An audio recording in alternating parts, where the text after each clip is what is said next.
አሁን ስልጣን ላይ ያለው አሃዳዊ የሆነውን ስርዓት ነው የሚያራምደው እንጂ እውነተኛውን ፌደራሊዝም መሬት ላይ አውርዶ እየሰራበት አይገኝም ይላሉና እንዴት ነው አሁን አሃዳዊ ሲሉ ምን ሊሉ ፈልገው ነው? እንግዲህ የሀገራችን ፌደራሊዝም ከዚህ በፊት ያሉ ሰዎች እንደሚሉት እነሱ የሰጡትም አይደለም ወይ ደግሞ ዛሬ የወጡ ሰዎች እንደሚሉት ህዋት የሰራው አይደለም። የህዝቦች ትግል ውጤት ነው። ኢንተሌክቹዋሊ ከወሰነው የነ ኃይሌ ፊዳ የነ ዋለልይ መኮንን ውጤት ነው።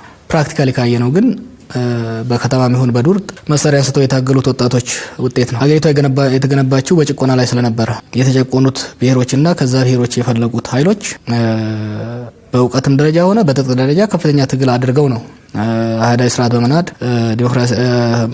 ፌደራላዊ ስርዓት ስንል ህዝቦች በክልላቸው ላይ ራሳቸውን በራሳቸው የሚያስተዳድሩበት ስርዓት መጣ። ፌደራል ስንል ሁለት ነገር አለው። አንዱ ስትራክቸራል ነው፣ ሁለተኛው ዲቮሉሽን ነው። ስትራክቸራል ስንል አስተዳደራዊ መዋቅር ነው። ፌደራሊዝም አንዱ አስተዳደራዊ መዋቅር ነው።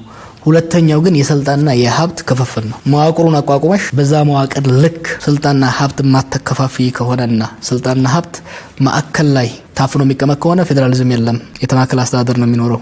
ሙሉ ፌደራሊዝም የለም፣ ግማሽ ነው ማለት ነው። ስለዚህ በኢህአዴግ ወቅት የነበረው ፌደራሊዝም ግማሽ ነበር። አስተዳደራዊ ፌደራሊዝም ነበረ።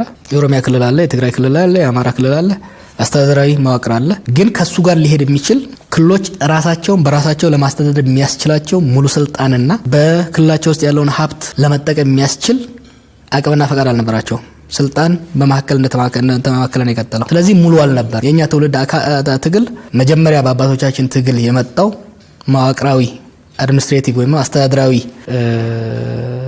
የፌደራል አካል ሙሉ እንዲሆን ስልጣን እንዲሁም ሀብት ላይ ክልሎች ያላቸው ቁጥጥር ትሩ ፌደራሊዝም እንዲመጣ ነው የታገል ነው።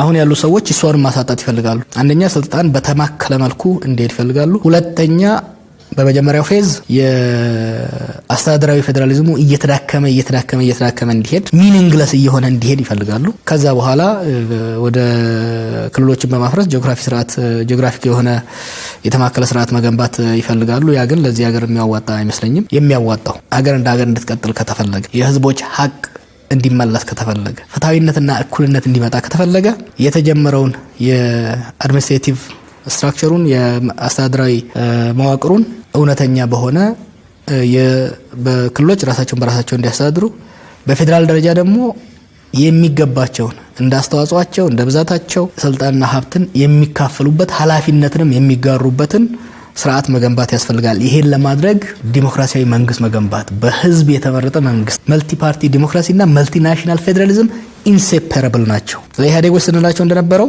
መልቲናሽናል ዲሞክራሲ ህብረ ብሔራዊ